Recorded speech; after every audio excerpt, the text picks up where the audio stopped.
Welcome back to Spitballin Cards. In today's video, we're going to be discussing if Shohei Ohtani is already too expensive to buy, pop counts, and some of our own PC pickups of the last little bit. I am going to be today's host. My name is Scott. We have Phil, Filmington, Jeff, Blabnout Slabin, Chris from Blabnout Slabin, and we're going to be discussing all of these things. The very first question I have is Shohei Ohtani. Recently, I was looking to buy a Shohei Ohtani card, whether it was a Bowman Chrome autograph, a nice Topps Chrome refractor, and they're all very expensive, like $10,000 to $30,000 for a decent Bowman Chrome autograph at this point. Most players you can get like a Nolan Arenado gold for $3,500. His base you can get for a couple $100. Devers, who's a great ball player, we look at him. His gold Bowman Chrome autograph's $1,000. It's one of those things like, is there still money to be made with Ohtani? Is it already baked in? Is this just the next hyped player in sports cards where he has to be the next Tom Brady and win 6 championships to maintain value? So I want to pose that question, and I want to hear your thoughts. Jeff, what does Ohtani need to do to gain value, or do you think he's already kind of hit his peak? It's tough because Ohtani was one of those guys. He seemed on a roller coaster straight up, just up, up, up, and then the injury happened. So it's hard to say because part of his appeal, of course, was that he was a two-way player, one of a kind. So no matter how well he does this year, it's still just going to be one-dimensional. He's still just going to be hitting the ball, right? So I feel like his cards aren't going to get a significant bump until he comes back as a pitcher, which I believe will be in 2025. He said he wants to come back as a starter. I feel like that's what he's going to do. I mean, there's a lot of speculation about maybe that won't happen, but I feel like it will. So I guess I feel like if you believe in him long-term, now, even though his prices are high, it still might be the best buying opportunity you'll have.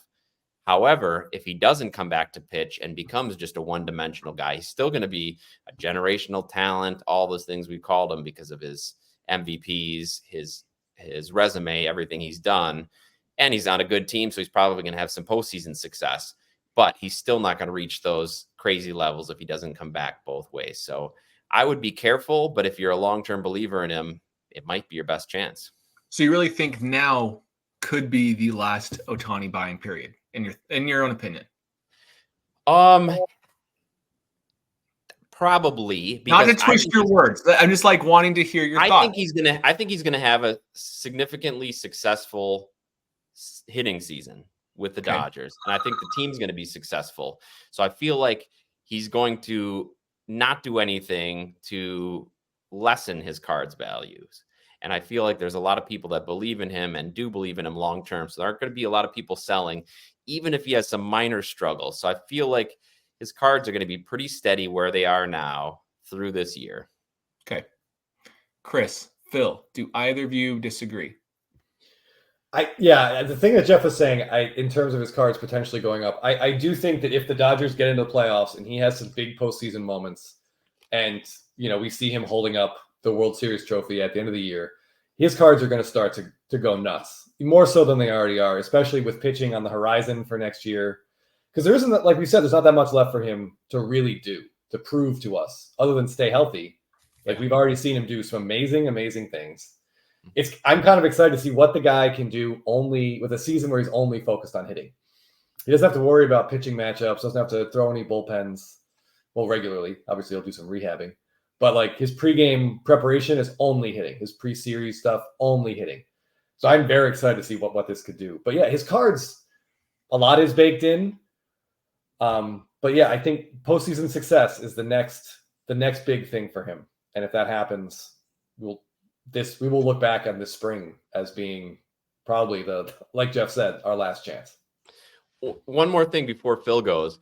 Chris saying that he's excited to see what he can do as a full season as a hitter. I also wonder how much more aggressive he'll be on the base path, because he's an elite runner. And I feel like if doesn't have to worry quite as much about pitching or being 100% the next day, he might be a little bit more aggressive base running, and he could really turn in a nice base running season as well. Okay, Phil, do you agree? Yeah, I agree with most of the stuff Jeff had said. We need to see him pitch again. We need to see him pitch and hit at the same time. This is a unicorn player. He's got to do unicorn things for him to get back up to where he was. I think maybe it's in 2025 and in 2026 or 2027. I think if he puts up 2 full seasons that are similar to any of the last 3, then I think that we're going to see perhaps new highs for Ohtani. Now, I think over the last year, his values probably spiked in like early July or mid-July or so. And then once that injury happened, I think his prices came down about 30-35%. But that was from all-time highs. That was from a really high place. And that still means, to Scott's point, prices are still really expensive now. A 30% discount off something really, really high is still more expensive than anybody else in the league. So it is a risky time to buy in. This isn't a situation where you can just buy low off an injury. This is one with perhaps serious long-term repercussions. Now, this wasn't a full Tommy John surgery as far as I'm concerned. It was an internal brace surgery, which is something that's a little less invasive. The recovery time is going to be a little bit shorter. The success rate is going to be at least as good as a Tommy John. I don't think we have too much data on this internal brace thing. Dominguez, or there might be a hitter, probably not Harper. Maybe it's Dominguez who's going through something similar, and they think he's going to be able to recover faster because of that. Does that mean that Ohtani is going to pitch this year? No, I don't think so. It's interesting seeing Ohtani in the playoffs. The one thing I didn't cover when we talked about 30% decrease was him being on the Dodgers for the very, very long term. And that's something that I think has like offset any potential what would have been like further softening in his stuff in the offseason, because now he's in a top 2 market, a clear tier 1 market. And it's interesting. So I think what Jeff's saying is like, it might be a decent time, but he's defining that loosely as in like this entire year might be a decent time to buy Ohtani since he's only going to be hitting. And people really don't know what to expect once he gets back on the diamond. Is he going to be as effective as he once was? There has been, successes in the past. People have recovered from 2 Tommy John or serious elbow surgeries in the past, but recovering from 3, that's not something that a lot of pitchers have done. So, and it's almost like, we're on like the strike 2 system now. So it's still not good. And I think people understand that. And because of that, there's still a lot of risk to buying it right now. I know. I wish Ty was here. Ty is very concerned about Ohtani for the long term. He thinks if he doesn't have the pitching anymore at all, like let's say he has another injury, then his cards are going to suffer. It's kind of what Ty's saying. We're baking in the fact he can do 2-way stuff. So for me, like I think Ohtani is going to be great. I'm not saying that I think he's going to be bad or go down. It's just really hard to justify the pricing at any level, whether you're buying $30 cards or $100 cards or $100,000 cards at this point. It's just how much more can it really go up? Also, forgive Buttons for making her Spitballin debut. My wife's not home yet from work, and so she's really mad. So that's why my camera went off. But I guess for me, I just don't know if you can do anything this year aside from winning a World Series to really boost his cards all that much.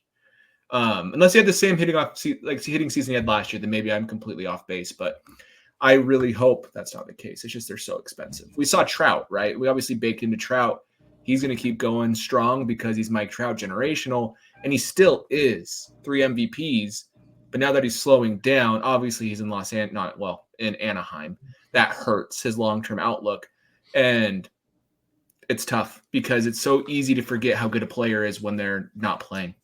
Yeah, I think the point Phil made about him coming across town to the Dodgers really can't be understated, because the visibility is going to be there for the next 10 years for Ohtani. He's going to be a focal point of all the baseball highlights and podcasts and promotions, even more than he was there in Anaheim. So he's going to have a ton of exposure, plus the chance for postseason success, which everybody's been dying to see. We've seen him perform in pressure situations. Look how he did in the World Baseball Classic, where he brought put his whole team on his shoulders. I feel like that move to the Dodgers is really going to keep that floor in place on his cards, and just gives it a chance to really launch him. There's about 10,000 options for Ohtani rookie cards at this point because they kind of printed him really heavily because he was the guy that year. Do we think that has a higher probability of holding his pricing down more than his performance at this point? Is just there's not one clear-cut card there's multiples of each real one autograph, Bowman Chrome autograph. Is that a bigger hurdle to get over than performance, in your opinion? Yeah, that's definitely a problem. But I would say, to take the other side of that, the Bowman Chrome rookie autograph situation, even though there are two of them, and that might be confusing. And what's the hierarchy of those two cards? Because that's kind of flip-flopped a little bit in time. The pitching version, the base was short printed. There's only about 50 PSA 10s. The hitting version, it was a redemption that's been expired, and there's only about 50 PSA 10s. There's not that many shimmers and waves. Are there any of his Bowman Chrome autographs, actually? I don't think there's a green shimmer. I don't think there's a blue wave. I don't think there's a gold wave or shimmer. I remember seeing one. So that, if somebody was to pay an outrageous price for a Bowman Chrome autograph, either pitching or hitting, I would have a hard time, even with all of the risk, and especially with extra downside risk, because of how, the entry point right now of all of those cards, I would still have a hard time telling somebody that they were a fool for doing it now, just because I do think that's the clear winner, and the supply isn't as high as it seems based on all those factors that I mentioned. Yeah, I feel the same way. Now that I've been kind of looking at those cards, it's tough because a lot of them are already priced so high, and people are completely content holding until they believe that price point gets met. So it's going to choke down the supply a bit. So anyways, that was my Ohtani question. Anybody else have any final thoughts? Should we, real quick, so he has those two Bowman Chrome autos. The pitching came first, but the hitting image is better. If you were going to buy one, which one would you want? Is the pitching still slightly lower, Phil, cost-wise? I don't know at this point, to be honest. I've lost track. Those do cards you really are more think in your budget. You really think the hitting pose is better? I look at them back and forth, and I could see an argument for either. I know the hobby appreciates it. I kind of like the pitching pose, to be honest with you. I think it's cool looking. Yeah. I agree, but the hobby has really shown a preference for his hitting images. But the hobby flip-flops quite often. Like, is that really something to bank on? I don't know. We talked about this with Babe Ruth's hitting image from 33 Gaudi. Wasn't that printed the highest and still selling for the most? And that would be a better comp than any. But yeah. So in time, and the hitting one is the same one as his base non-auto. Chris, is that correct? That's the big one for me, actually, is the Bowman Chrome base matching that. I think that's a big one. And that's the big, to me, that's like the big base card. If you were to pick a base card, like what I would find it interesting if we all had to pick like a low end Ohtani card to buy, a mid end, and a high end. But I know it's kind of difficult at this point to do that with all like how do you even describe low, high, and mid end at this point with how for his market? I like this idea though, Phil. I like this idea. Like maybe we all come back next week, but we got to know what the parameter. Okay, that brings us to our next topic. Let's talk about pop counts. Last week we discussed the Ronald Acuna Jr. Sapphire PSA 10 rookie card from 2018 Topps Chrome Sapphire. Gorgeous card. I think 285 are ever made. And there's about 100 PSA 10s. And we were talking about how that might be too high of a pop count to really sustain that card. And we had a few questions saying, well, isn't that pretty low? Only 100 of those exist in that grade. So where is the disconnect on that not holding value from our perspective from last week? Phil, I'd love to hear your thoughts. Will you kick us off on it? Yeah, sure. So I think context matters a lot with pop reports. So 100 could be a huge number and very intimidating and like, ooh, stay away from that one. Or it could be one where it's like very inviting. Like actually some of the cards that I'm most bullish about long-term in the hobby have pops over 100. And one of those is the Charizard first edition base set English. It's around 120, 125. The card still sells very well below the peak, but it's still like a $180,000 card. And it's one that a lot of people would like. But with that card, there's a clear hierarchy where like that is not only the card for Charizard, but that's like the card in a lot of people's mind for the Pokemon hobby, specifically the vintage era. 86 Flair Jordan. What other Jordan rookie cards are you going to get? You get the Star version, which arguably isn't even like a true rookie card to a lot of people. It wasn't distributed to the masses like the Flair set was. You'd go with a Flair sticker, but it's a sticker. And then other than that, like I'm not a big basketball guy, but like what other Jordan cards would you buy that are a rookie? He's got other cool cards from the 90s, but we're talking about rookie cards here. right? There's not a whole lot of competition. So 86 Flair Jordan, I think it's around 320 PSA 10s. Like that, I don't think is too much. A lot of people now think it's too much, and that card's gotten hammered. But I still like that card, and I'm still bullish on that card in the long term. 89 Upper Deck Griffey, right under 4,000 PSA 10s. Is that correct? Is it still under 4,000, like 3,800 or so? Griffey's got some other rookie cards. The 89 Upper Deck tends to be a lot of people's favorite pose. Growing up, I couldn't afford Upper Deck packs, so I resonated more with 89 Donruss.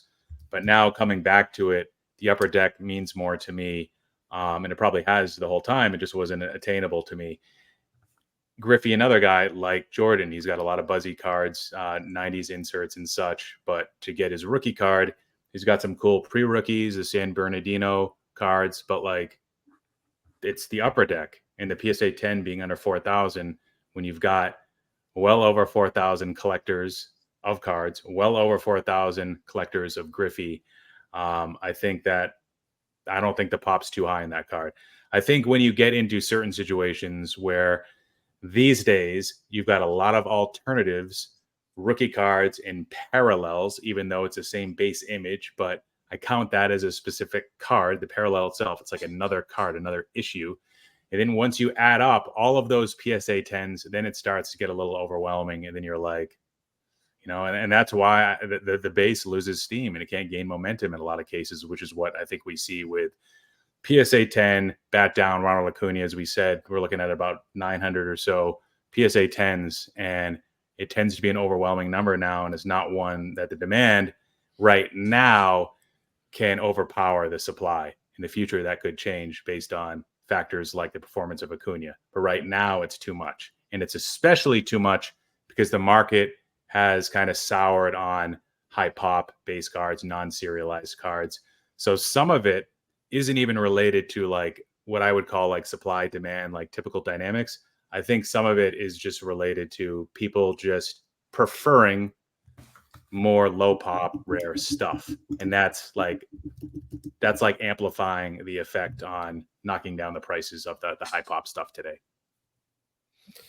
Yeah, I agree. I think like Phil said, context matters. So yes, some of these products are going to have a lower pop count. Some of these cards are going to have a lower pop count than others, but they may not be as desirable or their price point might be too high. We were talking a lot about the Sapphire, the Acuna Sapphire, and yeah, there are 112 PSA 10s and there's more than 112 Ronald Acuna fans, but how many of those fans are card collectors and how many of those card collectors want to spend that much on a single card?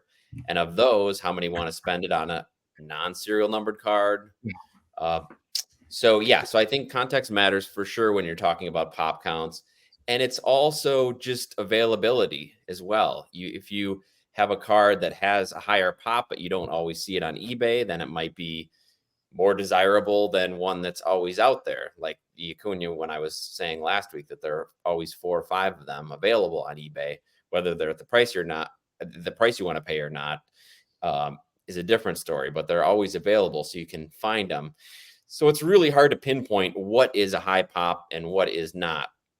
And I think with the serialized cards, that's why a lot of people are veering towards them, because that gives you a finite amount. So the gold for most Topps and Bowman issues is to 50. So you're not going to get any more than that. That's the finite amount, or the orange to 25. So I think that is an appeal to a lot of people who may not want to wade into the waters of unserialized cards, of cards they don't know how many are really out there or how many there could be out there. I don't know. It's tough to pinpoint an exact number, and it also depends on the player. We didn't talk about that quite as much, but some players have a lot more collectors focused on them. For me, a guy in my PC like Keston Hira, he doesn't have a lot of collectors out there, so I can get a much lower pop count card of his for much cheaper. So for me, I look at really low pop counts of cards that I want to target from him versus somebody like Acuna or Ohtani. Yeah, I want to add a little bit to it. I don't want to repeat too much of what you both said, but it's one of those things where for the same price of that particular card, there's just so much you can buy. And when there's 100 of them out there that there's always going to be at least 3 on eBay any given time. There's 2 people here that own one. I know 3 or 4 people I can go ask to buy one if I want when there's other alternatives. There was a debate on blowout forms in regards to 1993 finest refractors. I'm not an expert on 90s cards, so I want to make sure I make that abundantly clear as I go into this. I'm learning right now proactively. And there's a few hundred of those, of the refractors, and they're iconic. Is it 250? I knew it was 250 or 300, so I don't want to say. I think 241 is the. Is that what it is? Thank you. Yeah. The specific number I see a lot. But my thing is, we recognize those cards as important to the hobby, and they're iconic. But people would prefer a mere gold that's limited to 30 from 1996 instead, because you will never see it if you don't buy it, right? It's one of those things where there's just better alternatives for the price point of those other cards, which is holding it down, even if it's a low pop. Those are a bad example in regards to pop itself, because a PSA 10 of those is sought after. I'm just comparing the number of 250 of those compared to a PSA 10 pop of like 250, right? And so it's one of those things where there's just better alternatives, in my opinion, to that card, or there's easy alternatives where if you have collecting habits a different way, you might not want, like you mentioned, Jeff, an unserialized card. And that's where it can get really hard. And at the end of the day, it's still $4,000. So it's not pretend this isn't cheap. It's still $4,000 and it's a pop 100 card. Like, that's expensive. That's double the Griffey. And by the way, Phil, the Griffey did pass 4,000. It's 4,100 now. So that's a new thing, but it's still expensive for what it is. Chris, what are your thoughts? Yeah, I mean, I think most of what I would say would echo pretty much what we've already said. Like the Jordan pop can be what it is and still have demand because that's it. Like that is the one card. Like if you, like Phil was saying, you pile in all the parallels of the stuff that comes out today, and it's still going to be more than how many of those Jordans exist in a PSA 10. The Acuna Sapphire is interesting because it's like 100, but that's just not his only card. If you want to spend that much money, do you want the Sapphire? Do you want the update white jersey batting? Do you want the update white jersey with the glove? Do you want the Stadium Club? Do you want a Topps Chrome Gold? There's just a lot of options and a lot of demand that gets, spread around more cards. So the fact that if you're looking for one Acuna card, a pop of over 100 in this context, it means a lot. That means there's probably too many. So what would be an appropriate pop that make you more confident on that card? Like, what do you look for? I guess if that's too high, 100, I think 100's low. I think that's reasonable. We all agree. We just all wish in some sense it was lower to maintain like up and rising pricing. What do you think that number has to be? And I know, Phil, you mentioned it can vary based off of the iconic level of that card, and it can vary based off of the demand for the card. But at the end of the day, in this particular case, what would make you more confident? In today's market, and given Acuna's current level of performance and what's baked in the future, and given his alternatives, given the strength of the buyer base to support the current prices, I would want that pop today to be 50. In the future, 100 might be, nothing. And the price goes bonkers and there's no resistance to his prices. And maybe all of his other cards are going crazy too. But today I would like 50. And that factors in all of the intrinsics or properties of that card that we love. The fact that he's got few parallels for that Sapphire card. I know he's got other bat down poses and other products like 3D and Mini and Holiday and things like that. But it's the Sapphire card, and it's been a huge card in 2019, in 2020, in 2021 is actually when it peaked right before the injury, I believe. It's just a really badass looking card. I mean, yeah. I mean, if there were gold refractors in Sapphire in 2018, like there are now, that card would be nuts. Like he's got a red, and I think the red, it's either numbered to 5 or 10. 10. Yeah, I mean, I've only seen that card once, and a guy at the Burbank show was asking $100,000 for it in a PSA 10. So, I mean, I think if there was something in between, that might be considered like the Acuna card to have. Yeah, I actually wish between us, and I hope I didn't make it sound like I don't like that card, because I do, but I wish more players followed suit to what Acuna's Sapphire did, right? Because I think it's great that for a base card of his cards, I think it's clearly the superior card. That's what you identify as the base if you wanted it. Obviously, you have competing with Topps Chrome itself, but at this point, you've latched onto it. I do wish that there were more situations like that, because for now, modern players, their base cards, it's just tough, especially for those that are on a limited budget. There's too many alternatives. If you want to buy a base card, that's great, but there's a million of them. It's tough. So Now you've got Logofractor making a run, right? Yeah. That's what a lot of people were Cosmic, comparing it to. Like quick Logofractor run. could be the next Sapphire, but it's like, well, what if there's another Logofractor after Logofractor, and is that going to affect the way we look back at Sapphire? Because it certainly will hurt the current year Sapphire, but does it hurt going back to 2018 in like the whole lineage of that product? Like it's just not as impressive as it could have been if they just stuck with just Sapphire and didn't bastardize Topps Chrome with killing us with parallels and existing sets and additional products, giving us more gold parallels, et cetera, like we talked about, like Blabin covered, like you covered, Scott, recently in one of your more recent videos about Adley Rushman. Yeah, it's hard. Gilded Collection is the one people were speculating on recently because you get like 2 base cards. I haven't seen them opened much, but the base cards are limited and they're really sought after. So that's what people are saying now. So it's like, what does that put Sapphire? Is it just what Topps Chrome was? And now Topps Chrome is just flagship, what paper cards used to be. We're in a weird place right now with product show. Okay, I think that's a great place to stop for that card. I do want to discuss one thing. Chris, I think you mentioned before we let everybody go, there was a few pickups that you recently got that you were excited about. Yeah, what Phil just hinted at is something that I think we have been talking about for a little while. Jeff and I did an episode of our live Blabbins on Thursday night, and I know, Scotty, you did a video on your channel about the sheer production of gold refractors coming out of Topps Chrome and Bowman Chrome. Currently, like in 2023, it's well over like 2,000 for these big name rookies. Like Michael Harris is at like 2,200 without even getting into inserts. So there's too many. There's just way too many, and it starts to hurt my head. So one thing I've been doing is kind of going back. Correct me if I think it was 2009. It was either 8 or 9 that Topps Chrome started numbering golds to 50. I think you're right. You're within the year or two. Yeah, it's one of those years. So I've been going back and looking at some older Topps Chrome and even finest sets and trying to find like guys I like and Hall of Famers and big names in older gold refractors that are numbered to 50. And these are some absolutely beautiful cards, and they're not setting me back a ton of money. For example, recently on eBay, 2011 Todd Helton, a gold refractor and a red refractor were just up for bids. Todd Helton, new Hall of Famer, best Rocky player in history. I don't know what you would expect those to go for, but he doesn't have a lot of golds numbered to 50 based on what his career was. Those cards sold for around $60. And that just seems like a really great spot for collectors to be in if you have guys in your PC that played around those eras. So, for example, I recently picked up a Joe Mauer Topps Chrome Gold out of 2010. 2010 is a great design. The card is like really shiny. He is a new Hall of Famer. And this card ran me about $50.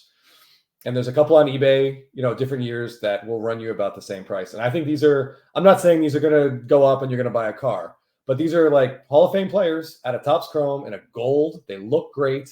They're like I said, around $50. I'm really excited to get these cards like into my PC. I think they look awesome. I picked up a Todd Helton out of 2010, a red refractor, and I'm thrilled. Like numbered out of 25, like that's great. Anyway, I get distracted by the shiny new things, but I do think some of the best buys in our hobby are about 10 to 15 years older. Yeah, there's a forgotten era. I've talked about it a lot on my channel. Is the forgotten era between 2000 to like 2017, right? That whole time, there's so many cool cards, so many Hall of Famers played in those era. Late 90s get a ton of love from collectors. 2000s, not so much.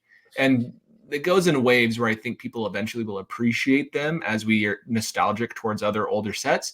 So just because, it's not the most expensive card in the world doesn't mean that it's not going to be desirable. We talked a lot about base cards and how much they're printed and pop counts just in our last segment. And that's part of why I know Chris is targeting these. And I also was targeting some recent black parallels. So I picked this one up recently, David Ortiz, 2010 Topps Black. And these are numbered to 59. Let's see the numbering on the back. And this was $20.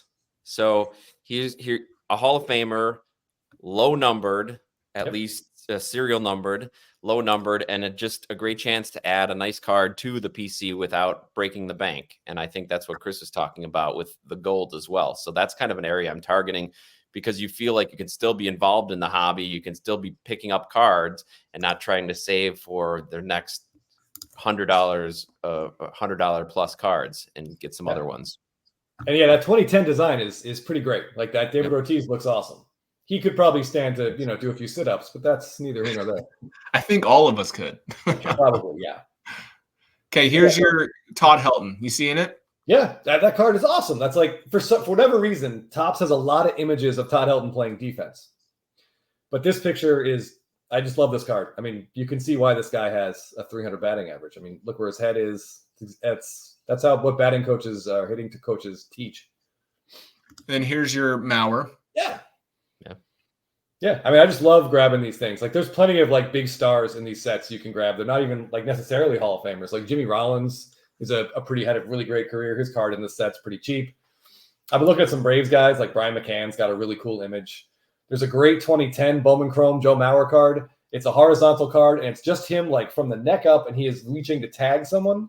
So you got him on the ground with his glove out, and he's tagging you can just see a cleat coming in. And stuff like this is great. And you don't see images like that anymore. And there's gold refractors of that one too. For less than $100, probably about $60, you could pick that one up. But if you like these players that played around that time, hop on eBay, search for some gold refractors, look at blue refractors. You're going to find some really reasonable prices on some really great looking cards. Let me share a few that I picked up that I think are cool, right? Please. Someone's opening up a few different eBay tabs real quick, but the one thing is Chris and I will talk, and it seems like we're always going after the same cards, and for better or for worse, that's good because it means we both are thinking the same way, but we always bid each other up. But here's like a few. Hopefully it's not been too long, but I paid $28 for this. You can see it on the purchase, but this is the 2007. I know it's red out of 99. Like, that's cool to me. $20. It's hard to beat that.